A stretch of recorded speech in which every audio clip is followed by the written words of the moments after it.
Ali radhiyallahu anhu ketika perang ini sangat semangat. Tapi ketika orang itu meludahi dan Sayyidina Ali ini tersinggung karena diludahi, Sayyidina Ali langsung angkat tangan. Sudah perangnya nggak usah diteruskan. Karena saya marah sama kamu sekarang demi nafsu. Karena kamu meludahi saya. Padahal saya tadi motifnya demi Allah dan Rasul.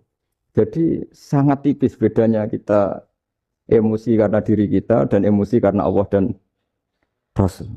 Sehingga ketika diludahin ini terus beliau mikir jangan-jangan perang saya karena saya diludahi.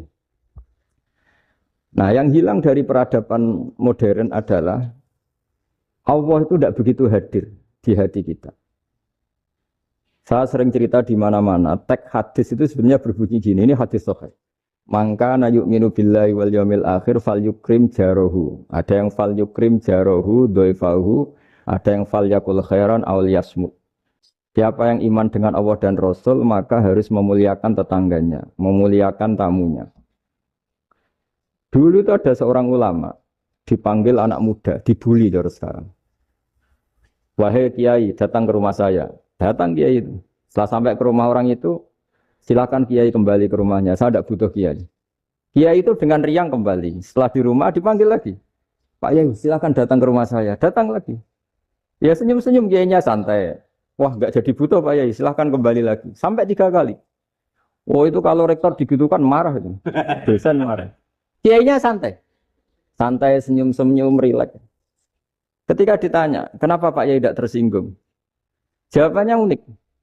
Anak muda, saya ini senang sekali nuruti perintah Allah, disuruh menghormati tetangga. Sehingga ketika Anda manggil, ya saya datang. Ketika Anda nyuruh pulang, ya saya pulang. Saya senang sekali nyenangkan tonggo. Dan itu perintah Allah, jadi tidak ada hubungannya dengan kamu. Wah, pemudanya nangis minta dimaafin. Kalau kita kan enggak, kita ini dosen, kiai, mungkin kita doktor, mungkin kita profesor. Tapi kita ini sering didikte oleh orang bodoh. Kalau orang bodoh itu jengkel, lo kita ya jengkel. Lo kamu jengkel, dijengkelkan orang bodoh itu namanya terdikte. Itu bodoh apa pinter? Oh itu tidak pinter sama sekali. Kalau betul-betul kamu pinter, hanya bisa didikte oleh Allah Subhanahu wa Ta'ala. Jadi antara hukum Allah apa? Wa ahsin man asa'a ilaika. Berbuatlah baik sama orang yang berbuat buruk sama Anda. Itu dikteannya Allah. Kalau dikteannya orang-orang bodoh kayak dimangkel ben mangkel, terus kamu mangkel. Itu bodoh apa pinter? Nah, problem kita kekinian adalah wong pinter, wong bodoh itu podo-podo bisa didikte oleh sekelilingnya. Terus karuan wataknya perempuan seperti itu, wataknya anak-anak seperti itu, kita didikte. Anak-anak jengkelin kita mangkel, berarti kita didikte oleh orang bodoh. Makanya agama itu unik, kadang ngendikan wa ahsin man asa'a ilaika, kadang wasil mangkoto akad, sambunglah orang yang memutus kamu. Karena dengan demikian kita hanya didikte oleh Allah Subhanahu wa Ta'ala, bukan didikte oleh hukum sosial. Cara Jawane nak ngapiki tangga sing apik akeh tunggale. Berbuat baik sama yang berbuat baik pada kita itu mbok orang fasik ya seperti itu, maling ya seperti itu, sama. Tapi kalau berbuat baik sama orang yang berbuat jelek sama kamu itu baru luar biasa. Dan memang teksnya hadis wa ahsin man asa'a ilaika. Berbuat baiklah sama orang yang berbuat buruk sama kamu. Jadi enggak boleh orang didikte. Makanya ngaji di sini diantaranya saya akan cerita dalam sebuah hadis sahih. Dalam hadis hasan yang diriwayatkan Imam Tirmidzi ada kalimat dari Rasulullah sallallahu alaihi wasallam.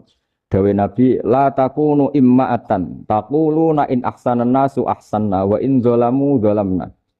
Walakin watti'u anfusakum in ahsanan nasu antuhsinu, wa in asa'u alla tazlimu.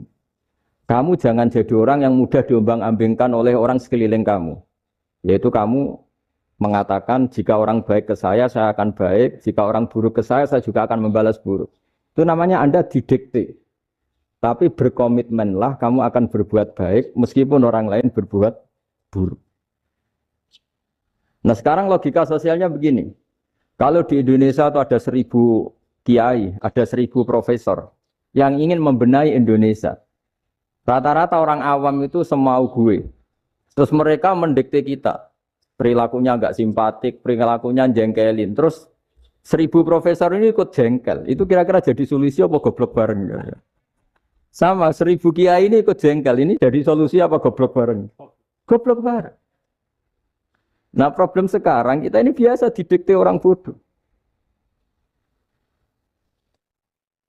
Nah makanya ciri khas orang muslim itu kata Nabi mangkana yu'minu billahi wal yaumil akhir. Jadi baik tetangga karena perintahnya Allah dan Rasul. Pentingnya apa? Bedanya karena berbuat baik ini perintahnya Allah, mbok tonggo apik lagi tetap apik karena perintahnya Allah dan Rasul. Begitu juga dengan hubungan dengan istri, dengan anak. Mbok bojomu lagi cerewet lagi tetap apik. Karena dengan cara itu kita hanya tunduk kepada Allah dan Rasul. Tapi kalau kamu istri saya kalau baik ya saya baik, kalau enggak ya enggak. Berarti Anda didikte oleh perilakunya dia. Itu latihan, ya kalau dalam bahasa pondok, latihan jadi wali itu yang paling berat. Nabi itu kalau sama orang munafik itu sabarnya Masya Allah. Padahal Nabi berso kalau orang itu orang munafik. Karena dengan cara seperti itu, bahwa kebaikan Nabi pada seseorang itu atas perintahnya Allah dan Rasul, bukan atas nama servis. Kalau Nabi hanya baik kepada Abu Bakar, itu mungkin orang bilang, wis adune wong Abu Bakar baik sama Nabi. Tapi kalau Nabi baik sama orang munafik, Abdullah bin Ubay bin Salul, itu kalau nggak perintahnya Allah dan Rasul itu nggak bisa. Nah ini cobalah berlatih seperti itu, sehingga kita tidak mudah didikte. Ya saya ulang lagi, nggak mudah apa? Didikte. Ini ngaji, ngaji itu harus objektif. Objektif itu jujur. Jadi bisa saja korbannya ayah saya, bisa rektornya, bisa semuanya. Tapi korban dengan makna yang bagus.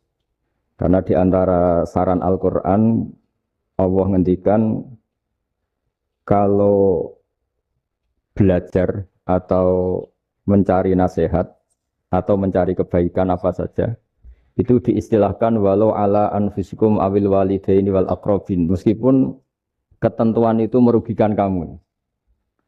Jadi ketentuan apapun yang merugikan kita, kita harus tetap kaji. Meskipun itu tidak menguntungkan kita. Karena banyak problem, mulai dulu sebenarnya problem itu.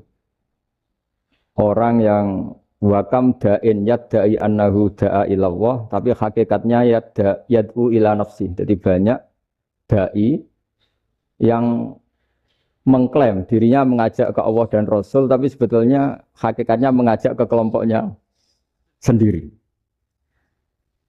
Saya ini termasuk kiai yang masih orisinil. Artinya orisinil gini, suatu saat atau kapan saja saya kok sudah tidak laku jadi kiai, asal Islam jalan tetap senang, karena nggak penting yang populer saya apa enggak itu tidak penting, yang penting agama ini tetap jalan. Sama, negara ini harus jalan, siapapun presidennya. Nah ini penting saya utarakan karena perbedaan antara nafsu dan komitmen beragama itu tipis sekali. Sehingga dulu pernah ada cerita ini bukti keadilan Rasulullah SAW. Nah suatu saat Nabi itu ngaji, yang ngaji seperti ini. Terus ada pemuda dengan cueknya ngelewati masjid yang sedang dipakai Nabi ngaji. Sehingga cerita semuanya ngomel ya, bergumam. Celaka betul pemuda itu, ada Nabi ngaji kok tidak ikut ya. Tapi Nabi secara besar hati ngendikan, ini ada di beberapa kitab di Fadhailul Kasbi, keutamaan kerja. Kata Nabi, pemuda itu mau mencangkul di lahannya. Jika dia mencari nafkah untuk keluarganya, untuk kebaikannya, maka itu bagian dari ajaranku. Jadi Nabi berbesar hati bahwa kerja seperti itu bagian dari ajarannya. Jadi tidak harus datang ke majelis ngaji. Dan bisa saja yang sedang hadir itu ya, orang yang hindari istrinya minta belanja dari ngaji terus benar dituntut belanja kan gitu. Mungkin anak-anak UMM yang kesini daripada tengok-tengok yang Malang bosan jalan-jalan ke rumah. Jadi nggak mesti benar juga niatnya gitu. Nah kemudian yang perlu dicatat, kenapa kita menjadi enjoy dengan Islam? Islam itu adalah agama yang tidak didikte oleh materi. Jadi kalau Anda ingin makan enak, mungkin kalau pikiran kebanyakan orang, anak-anak muda yang milenial, yang gaul, ingin makan enak ya makan yang disukai.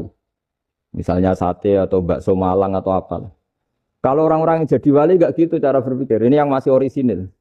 Ditanya, ini dunia baru kesulitan makanan, baru resesi.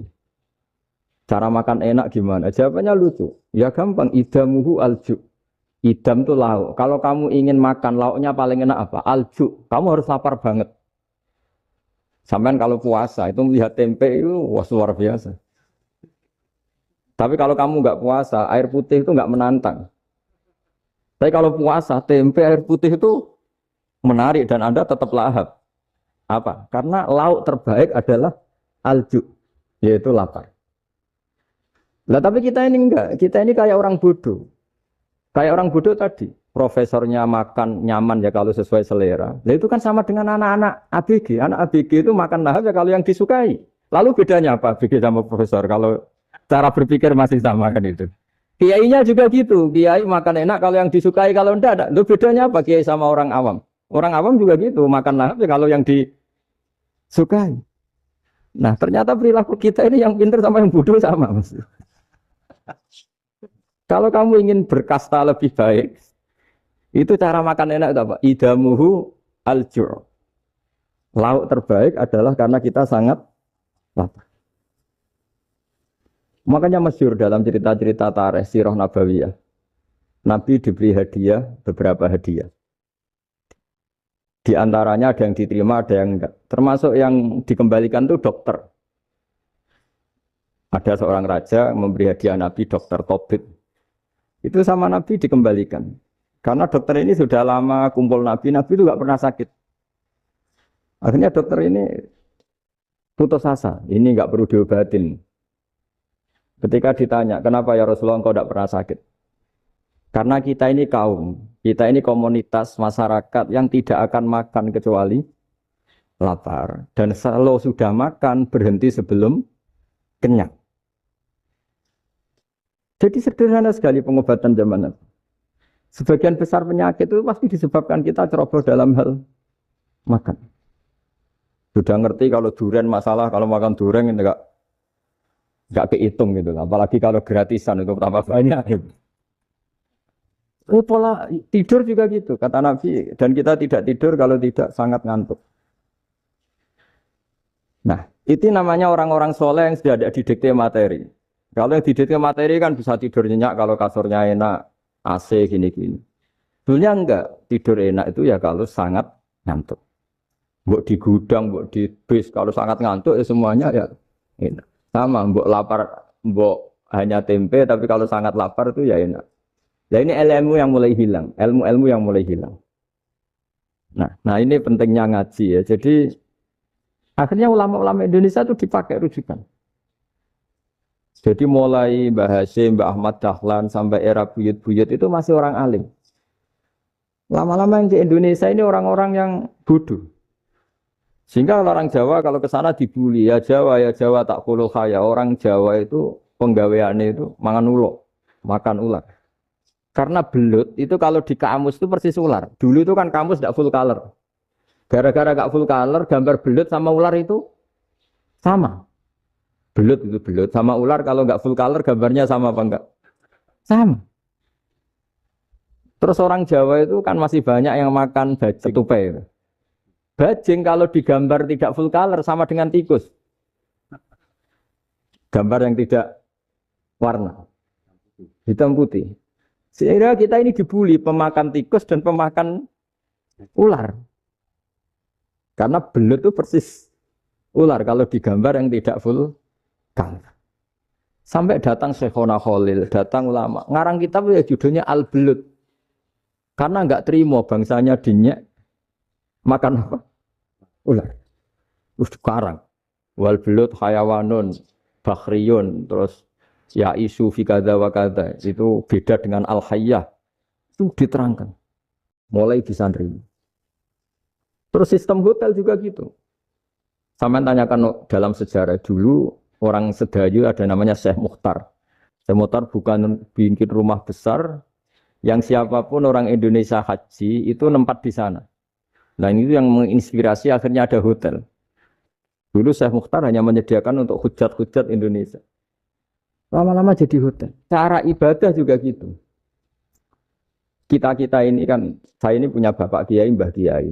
Punya guru yang sangat alim ya seorang kiai Kiai Maimun.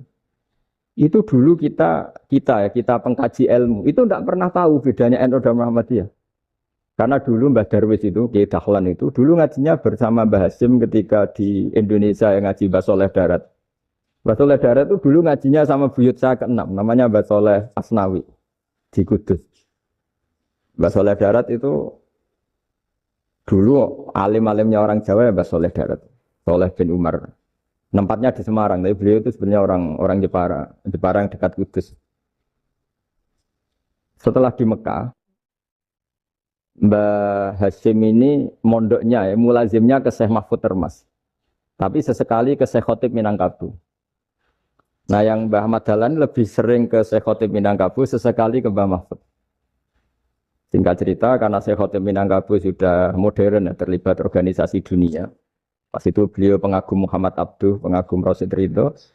Sehingga bawaannya Mbah Dahlan itu lebih pergerakan, karena beliau lebih mengidolakan Syekh Khotib. Nah Syekh Khotib sendiri sebenarnya orang Minangkabau. Jadi beliau namanya Muhammad saja sebenarnya. Jadi menantunya orang Arab. Oh itu dicibir mertuanya ini karena punya mantu orang Jawa, orang ndak Arab.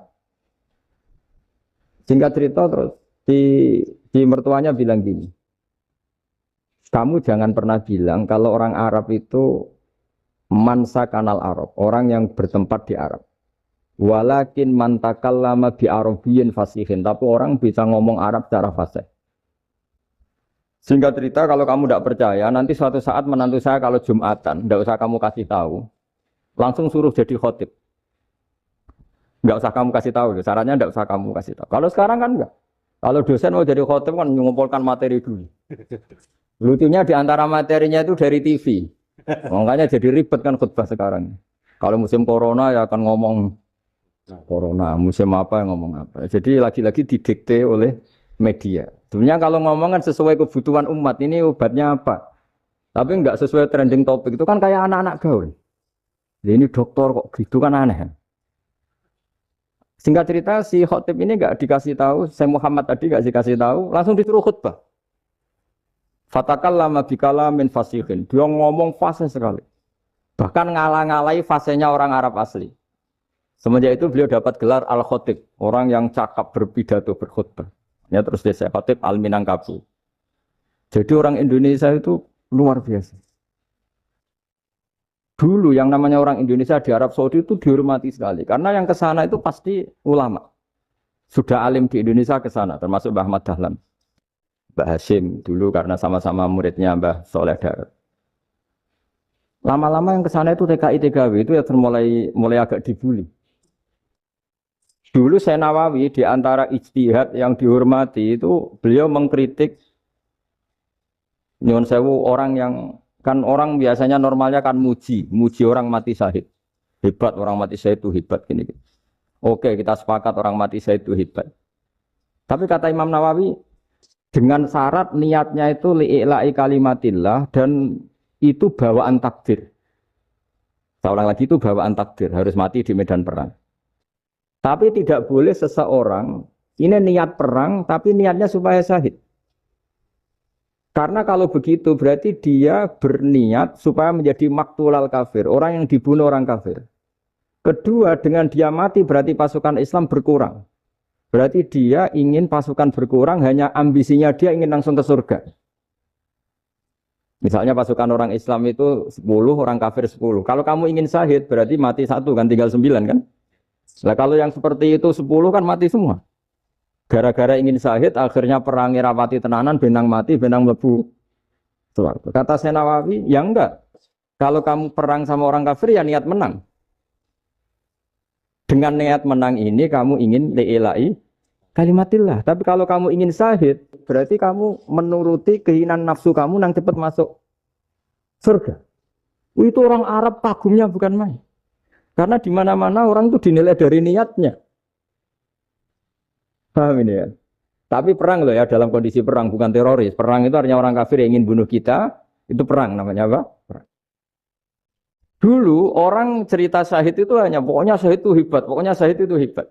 Syahid di medan perang itu hebat, pokoknya syahid di medan perang hebat. Tapi ketika Syekh Nawawi memberi penjelasan ilmiah, jika kamu perang ingin cepat mati, ingin cepat syahid, artinya ini untuk pemenuhan diri kamu, karena kamu bayangkan langsung masuk surga. Kamu lupa bahwa dengan kamu dibunuh, kekuatan Islam berkurang. Akhirnya beliau memberi penjelasan, syahid itu bagus, Itu sebagai takdir. Hanya takdir itu kita perang yang ingin menang, tapi takdirnya mati. Jangan dibalik oleh perang rapati tenanan benang mati namun bu. Itu yang pertama, terus ulama yang pertama memberi penjelasan itu Syekh Nawawi. Akhirnya melahirkan kekaguman yang luar biasa dengan tafsir Munirnya. Terus beliau itu orang yang rileks kalau menjelaskan ilmu. Ini juga guru-gurunya Mbah Hasyim, Mbah Guru sama Mbah Hasyim, sama Mbah Ahmad Dahlan Syekh Nawawi.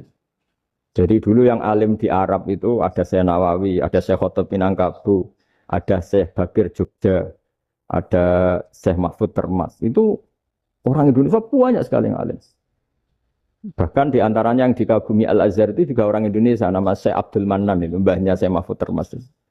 Itu pertama ada duta besar Indonesia di Mesir, itu termasuk barokahnya Mbak Abdul Manan tadi, itu juga orang Indonesia.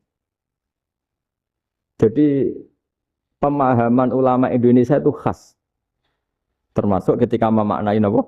Syahid. Ketika memaknai apa? Syahid. Itu unik. Ketika Syekh Nawawi diuji dulu itu yang namanya ulama diuji dulu oleh 100 ulama. Jadi dulu ya ada kompetisi. Imam Bukhari diakui jadi ahli hadis itu diuji oleh mi'atu muhaddisin, 100 orang ahli hadis. Sanad dibolak-balik, matanya dibolak-balik, tapi beliau tetap bisa mengembalikan proporsi sanad itu. Syekh Nawawi pernah diuji gini. Ayul afdol al ulama awis salatin. Keren mana ulama sama raja atau sama orang-orang kaya, sama penguasa? Ya keren ulama. Dibully sama orang. Tapi setahu saya banyak ulama yang antri di rumahnya raja. Tapi saya tidak tahu melihat raja antri di rumahnya ulama. Kan kebanyakan kan mungkin ustadz atau kiai yang antri ngajukan proposal kan. Kan enggak. Nah kalau raja kan enggak pati itu. Malah enggak usah antri. Kiainya sudah nyambut sebelum datang. Jawabannya lucu Syekh Nawawi itu. Dan yang tanya itu langsung diem. Ya karena ulama itu tahu fungsinya uang, sehingga cara nyari sampai seperti itu. Sementara raja-raja itu tidak tahu fungsinya ilmu, makanya tidak pernah sowan ulama. Sehingga, jadi ya dianggap enteng saja. Ulama kan tahu fungsinya uang, tahu untuk pondok, tahu masjid. Sementara raja tidak tahu fungsinya ilmu. Jadi itu khas Jawa ya. Khas Jawa, khas Indonesia. Apa-apa yang menurut orang banyak dengan tanda kutip itu buruk atau baik, itu orang Jawa menafsirkan tuh gampang saja. Sehingga semenjak itu Jawa itu dipandang betul. Saya punya kitab namanya Qadhayal Haji wal Umrah. Itu terbitan Hayatul Ulya Arab Saudi, milik Wahabi. Itu diantara fatwa yang dipakai untuk solusi muskilatul haji, problem-problem haji kekinian. Itu fatwanya syekh-syekh yang dari Indonesia. Termasuk Syekh Khotob Minangkabau, Syekh Nawawi Banten, Syekh Bakir Nur Jogja. Misalnya begini, dalam fatwa-fatwa yang menyulitkan kita ya, sampai sekarang jadi perdebatan. Ketika Safa dan Marwah itu dengan batas tertentu, saya ulang lagi dengan batas tertentu. Mau tidak mau atas nama kebutuhan, itu kan butuh perluasan. Karena kalau naik turun itu mudah disepakati ulama. Jadi misalnya gini ya, saya punya tanah seluas ini. Pasti orang akan mengatakan sampai bawah ya tanah saya, sampai atas tanah saya. Itu mujma' alaih, itu disepakati. Sehingga Nabi ngendikan al-Ka'bah min tuhumil ardi ilas sama Ka'badun. Ka'bah sampai ujung bumi, sampai ke aras semuanya Ka'bah. Sehingga tidak ada perdebatan ulama ketika Masjid Haram ditingkat, kemudian yang di atas sholat. Tetap dia menghadap Ka'bah. Tidak harus dulu melihat di bawah, enggak. Karena Ka'bah sampai langit. Sama, tanah Anda kamu tingkat sampai 10, enggak ada tetangga protes. Karena bawah sampai atas tanah Anda. Tapi kalau diperluas, tanah Anda kamu luaskan setengah meter saja atau 3 cm saja, iso geger mbek tonggo. Karena di mana-mana batas itu ya tadi. Kalau atas bawah miliknya, kalau samping enggak. Pertanyaannya, perluasan Mina itu ke samping. Perluasannya Matof yang Mas'a itu juga ke samping. Geger kan ulama dunia. Bagaimana hukumnya Mina Jadid? Mina yang diperbarui atau Mina yang diperluas. Itu diantara rujukan baik yang membolehkan maupun yang menentang. Itu ya Syekh Indonesia. Itu orisinal tuh. Saya punya kitab orisinal terbitan Hayatul Ulya. Kira-kira ya kemenaknya Arab Saudi kalau di Indonesia itu. Itu yang dirujuk Dawei Syekh Nawawi, Dawei Syekh Khatib Minangkabau. Karena apa? Ada logika khas Jawa. Misalnya begini. Meskipun saya tidak perlu fatwa Mina jadid sah apa enggak, memang jadi perkhilafan ulama. Misalnya kampung ini dinamai Mina. Pertanyaannya gini, tanah yang di samping ini bisa milik Anda apa enggak? Ya bisa Gus kalau dibeli atau dihibahkan. Berarti tanah di samping Anda menjadi milik Anda karena ada proses pengambil alian lewat beli maupun hibah. Nah masalahnya ini negara itu berhak menganeksasi atau memasukkan ini sebagai Mina. Itu ulama Jawa kalau ditanya, alasannya apa? Fa'innal muttasila bisek hukmu dzalika syek. Karena yang gantet, yang mutasil itu bisa dihukumi seperti sesuatu itu. Jadi kalau ini Mina, ya yang gantet Mina ini ya bisa dikatakan Mina. Beda dengan membuat Mina Malang Mina, wah itu tidak bisa, ada mutasil kan? Itu enteng sekali ulama Jawa. Satu ya tentu karena kebutuhan, tapi asal masih al-muttasilu bihi, yang masih tanah yang masih mutasil. Nah, ketika perluasan antara sofa dan marwah kan misalnya ini batas luasnya sofa, ini batas luasnya marwah. Lalu atas nama kebutuhan, sofa marwah itu sampai sini. Sampai agak meluas ke sini. Itu geger Arab Saudi. Wah, ini gimana? Padahal tawaf itu harus antara Gunung Sofa dan Gunung Marwah. Sa'i itu ya. Tapi kalau istilah Quran memang tawaf sama-sama. Makanya apa? Inna Sofa al-Marwata min sa'airillah faman hajjal baita wi'tamara fala junaha alaihi ayat tawafati. Nah, jadi kalau istilah sa'i di Quran itu masih tawaf. Karena harus ada, kalau bisa lah, bukan harus. Kalau bisa memang harus ada unsur muternya. Kita kalau sa'i kan dari sini Sofa sampai sini Marwah. Terus kan agak muter ke sini. Nah, kan agak membentuk lingkar, makanya Quran tetap mengistilahkan apa? Tawaf.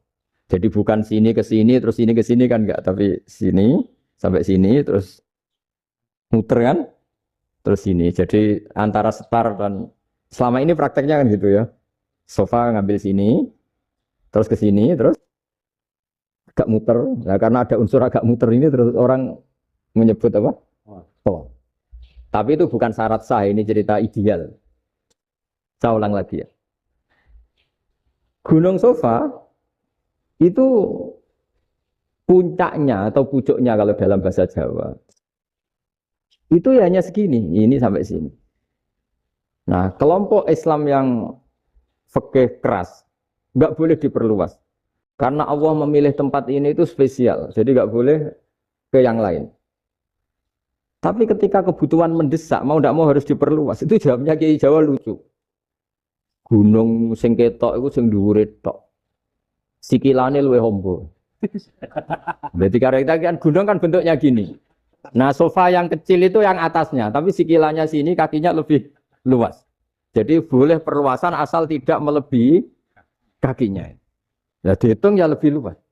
Jadi ke Jawa itu kayak wong delok gunung Penanggungan, kayak gunung Arjuna. Di mana-mana puncak gunung itu lebih kecil timbang kakinya. Artinya diperluas ini bukan berarti tidak di sofa dan tidak di itu khasnya Jawa. Jadi jangan kira orang Jawa itu udah hebat-hebat sekali. Termasuk perkembangan hotel di Arab Saudi. Itu dulu sebelum ada hotel. Buyut saya kelima atau keenam dulu haji namanya Badur Rahman. Itu kalau mau ingin apa ya? Menghindari terik matahari itu masuk gua. Itu masuk gua itu hanya separuh badan, kakinya di luar. Jadi jangan bayangkan kalau gua di Indonesia kayak gua Akbar di Tuban orang bisa masuk jalan-jalan, enggak. Gua di Arab tuh kayak cepitan batu tidak sampai masuk. Sehingga kepalanya dimasukkan, kakinya masih kena matahari. Saking panasnya Arab Saudi. Sehingga dalam bayangan hijrah ketika Nabi bersembunyi di gua apa? Sur. Itu kata Abu Bakar, kalau orang kafir melihat kakinya, pasti melihat kita, karena nggak bisa masuk penuh. Jadi orang tuh mau dempes tok.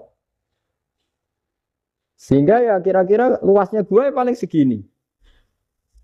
Makanya guyonannya kiai-kiai itu untung enggak kayak gua Indonesia. Kalau kayak gua Indonesia laba-labanya capek karena luas kan. Jadi jangan bayangkan gua Arab tuh kayak gua Indonesia. Makanya bayangannya andai kan orang tuh melihat ke bawah pasti melihat kita karena orangnya enggak bisa masuk penuh, enggak bisa masuk 100%. Ya kayak cepitan batu lah mirip. Itu kan mirip Gunung Uhud. Gunung Uhud kata Rasulullah nanti kalau kamu perang itu di atas, menang atau kalah di atas.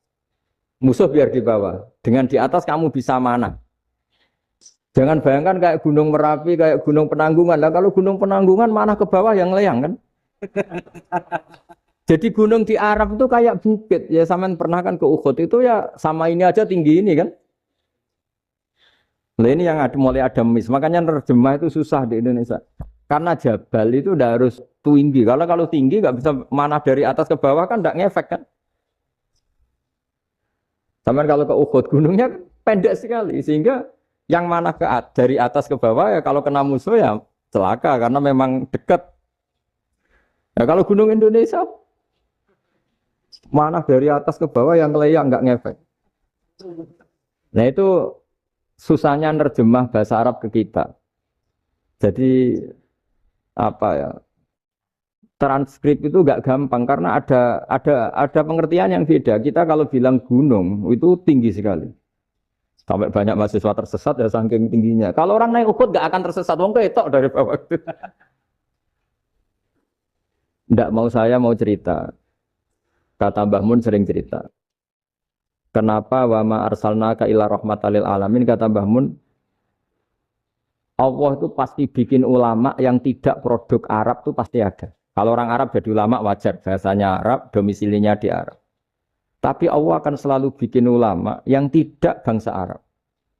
Imam Ghazali itu Tus itu Persia. Imam Bukhari itu kira-kira kalau sekarang ikut Uzbek. Ya, Imam Bukhari itu kalau negara sekarang ikut mana? Uzbek. Kenapa demikian kata Mbah Mun? Karena Allah sudah ngendikan wama arsalnaka ila kafatal linnas. Manusia semua ini kena khitabnya Islam. Kalau tidak ada ulama yang dari berbagai negara, kesannya Islam itu hanya milik orang Arab Saudi. Makanya Allah selalu bikin ulama-ulama yang bahkan tidak Arab. Termasuk Imamul Muhaddisin, yaitu Imam Bukhari, itu orang Uzbek. Orang Rusia lah kalau sekarang ikut Uni Soviet dulu. Imam Ghazali itu orang Persia.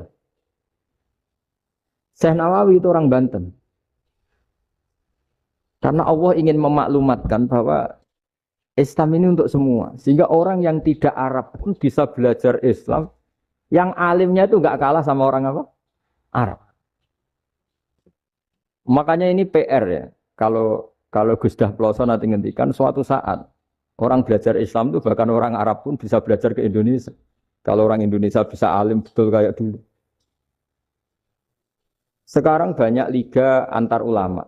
Itu orang Indonesia pasti masuk. Ulama-ulama top dunia. Itu pasti orang Indonesia banyak yang masuk. Karena tadi, ketika orang Indonesia baca kitab, itu orang Arab itu kagum. Kok bisa tidak bahasanya baca secara benar? Bukan sekadar bisa baca secara benar. Karena memang dilatih sedemikian rupa di pondok-pondok. Makanya kita semua lah, yang alim di Indonesia itu kemana-mana ya pasti alim. Dulu putra Mbah Mun namanya Gus Zofur itu tahun pertama ya sudah the best di tahun pertama. Kalau tahun pertama the best-nya ilmunya bawaan dari sarang, dari keluarganya. Gus Najim mondok di Said Muhammad tahun pertama sudah dipuji sebagai yang teralim karena ya sanggup. Kalau dipujinya tahun ketiga, tahun keempat kan mungkin dapat dari sana. Ini tahun pertama. Seolah lagi tahun. Karena pengajaran di Indonesia itu luar biasa di pondok-pondok. Makanya kalau dalam anekdot pondok itu cerita-cerita lucu itu. Ada orang Jakarta ngaji. Setelah di kelas itu pelengahan terus. Melihat jendela, lihat pintu terus. Lama-lama gurunya marah. Kamu diajarin kok enggak punya sopan. Melihat pintu terus enggak memperhatikan guru. Anak Betawinya jamnya lucu. Habis Pak Guru bohong. Kenapa ya? Kamu Pak Guru bilang Ja'a Zaidun, Zaid datang. Tak lihat nggak ada yang datang. Setelah itu contoh nasab kan ro'a itu Zaidan. Saya melihat Zaid. Saya nggak melihat Zaid. Contoh ketiga yang jar kan maror tuh Zaidin. Saya berjalan ketemu Zaid. Pak Guru diam di situ nggak jalan-jalan.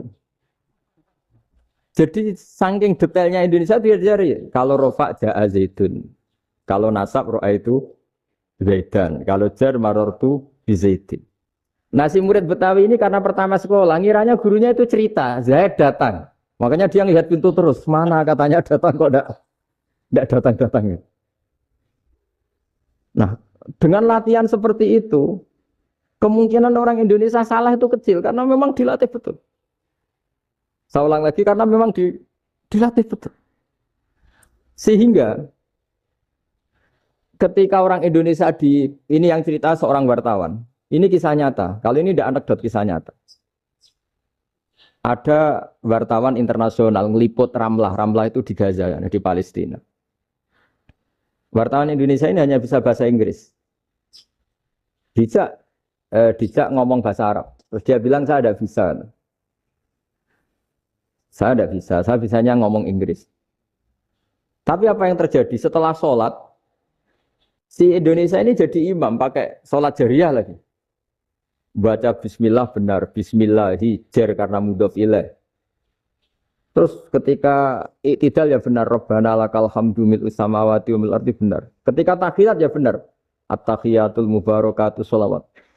Sama orang Arab ini diagumi. Orang Arab kalau senang orang itu dicium. Kamu tawaduk, sebenarnya kamu itu ahli bahasa Arab. Karena orang Indonesia sekali sholat itu nggak ada yang salah. Meskipun benarnya karena hafalan, tapi bagi yang ahli nahwu itu hebat. Misalnya kita kalau ngapalkan kan bismillahi, bismijar karena ba, Allah hijar karena mudhof ilaih, ar-Rahman hijar karena sifat, ar-Rahim karena sifat. Alhamdu rofa karena mubtada, lillahi jar karena ada huruf jarli, Robbi jar karena sifat. Sebetulnya tidak karena pinter, tapi karena hafalan. Tapi orang Indonesia hebatnya itu benar terus. Rabbana lakal hamdu. Ya kan, alhamdu rofa, terus mil'us samawati ya rofa karena sifat.